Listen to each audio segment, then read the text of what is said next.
Hi, I'm Crystal. I'm an alcoholic. I have a sobriety date. It is September 15th, 2014.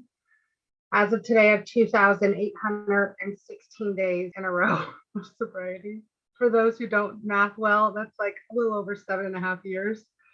I have a sponsor. I've been working with him for 6 years now. I love Alcoholics Anonymous. I love service. I have a higher power, boatload of sponsees that keep me super accountable, selfless because they got wild shit going on and I love it. The long and the short of how I got here is my parents met in AA. My dad brought H9 to my mom's rehab and then followed her around for a couple of years. So like I'm officially like a 13-step baby. What happened was my mom's side of my family gave me alcohol for the first time and never told me that this could be a problem. They just kind of instructed me to get a whole bunch of stuff done and I could drink the way that I wanted to. Unbeknownst to me, it became like a crutch. So like all those feelings that I started to have, alcohol was already there and available. So it became a tool for me to deal with things. And that's kind of what it looked like through high school and then through my 20s. It's always been a survival tool and a crutch, and other forms of alcohol have also been there. So I drank for all the reasons: party, death, struggle, joy. It didn't really matter to me. I like the effect produced by alcohol. I like the taste of alcohol. I identify as a real alcoholic, which is described on page 21. For all the people that are new, I hope that you get a sponsor that when they open their mouth, you want to take their suggestion. I hope that like you're worth this program. And I don't care how many times you've tried, keep coming back because we fucking love you and you'll always have a place here. That was my experience. I came to my first meeting at the age of 16 and I didn't get sober until the age of 26. My last sobriety date is 3 weeks after my 26th birthday. I identified for the first time at 16. I went to rehab a couple times. I'm part of the DUI club. I was in and out of meetings for 10 years and I thought I could do it differently. And I also wasn't ready to do what we talk about doing here. But I'm so grateful I sat in enough meetings that seeds were planted. And so these are the things that I heard for those 10 years was like, get a sponsor, do the step, get honest, find a higher power, be of service, go to meetings for the rest of your life. All of that sounds fucking like a lot. And I also have this attitude of like trying to prove you wrong. It's a character defect of mine. I think I'm very witty, and I think that I am a very good con artist, liar, cheat, and thief. And for a long time, I didn't think I was like you guys because I hadn't lost the him, the her, the dog, the house, whatever. But I will tell you what happened is at the age of 26, my parents decided to tough love me and cut me off. All of those yets had come true. I found myself banging on the door of a sober living environment, asking for a bed. That was September 10th of 2014. And by September 15th, I tested clean. So that's my sobriety date because I know for sure. I moved into a house with 18 women in one bathroom. And I again made two promises to myself because I always put things in front of me, whether it's me trying to help people because I'm a people pleaser or like a relationship because I can put that on a pedestal. I've always put things before myself. And I told myself that I was going to give myself a year in a sober living environment and I wasn't going to get in a relationship because I know me. I'm so grateful that I put my own boundaries up because when other people tell me what to do, I don't fucking like to do that shit. It had to be my idea, but really it was just a seed planted. I stayed in a sober living for 15 months. I hung out in mainstream AA because I didn't like young people because I was terrified of young peoples and women. Luckily, I had a few sponsors along my way before I got to my current sponsor. I had this lady that sponsored me and like showed me the book, and then the next lady showed me service and like made me get relationships with women because I was terrified because I have mommy issues. I also don't trust myself, so like why would other women trust me? She made me go to women's meetings for a month.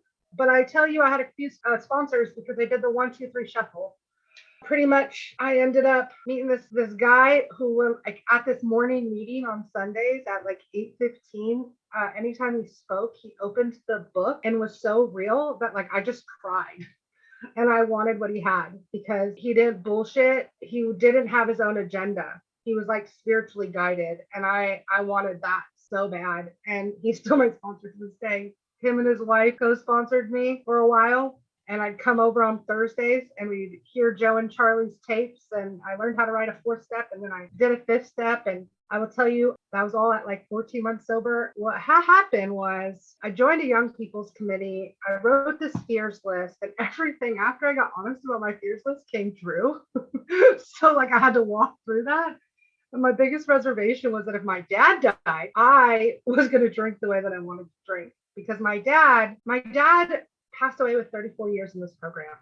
And he was just an amazing example of what we do here. He brought back alley drunks into my house. You know, he's the reason I had so many planted. And I'm really grateful. But I celebrated 18 months and my dad died the next day. And luckily I joined this young people's committee. I was involved in the women's meeting and I was just surrounded by Alcoholics Anonymous. And then shortly after, like literally like 4 weeks later, we won ACIPA, which is a conference here in California. And then I was like on the committee. So what I'm going to tell you, and literally I've had ups and downs throughout Alcoholics Anonymous. I've done multiple rounds of stuff. I know what it's like to look at my behavior at like 3 years sober and 4 years sober and 5 years sober. And most currently at 6 years sober through a pandemic, because I can still cause wreckage and I can still be a master manipulator. And my ism, my I, self, and me still comes up. I'm always seeking balance. People are like, oh, you'll get balance. I think it's foreign. I think it's foreign. I think I seek balance daily, like a daily reprieve. Some like things that I do daily to the best of my ability is I ask my higher power to come into my life when I am disgruntled or upset or sad. I try to direct my action to helping somebody or self-soothing and taking care of myself. I always pick up my phone for some weird ass reason. I just try to be better than I was yesterday. Don't always do a 10-step, be very honest. Don't always find time to meditate. I don't do anything perfectly here. And I've messed up so much and I'm still sober because I'm rigorously honest. And I know how to make an amends. And I know that nobody here is perfect. I don't take myself too seriously. And when I try to get all political here, I switch meetings. You know, I gotta readjust. What I can tell you, Alcoholics Anonymous has given me purpose. And I'm in this weird place of do I stay or go? Because a lot of the people that I got sober with have left. And I love all these new people here. I want to keep my love for Alcoholics Anonymous. So that's why I stay doing service. NorCal Bid for ICIPA is one of those things that I started 4 years ago. And I'm just a sucker for it.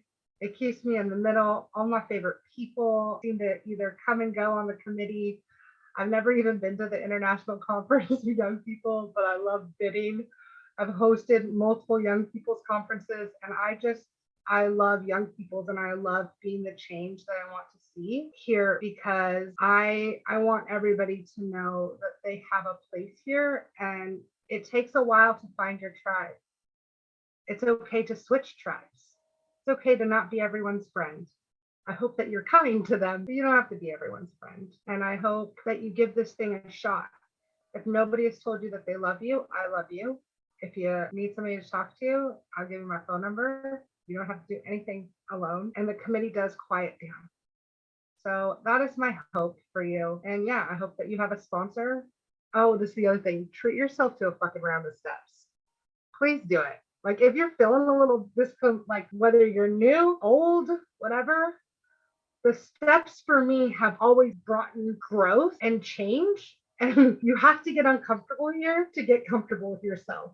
And today, my inners match my outers. Not all the time, but a lot of the time. And that feels real fucking good. And for somebody that has always felt uneasy or unsure or unheard, it's one of the greatest gifts I've been able to get. So I'm going to start crying. So I'm going to end with that. I love you guys.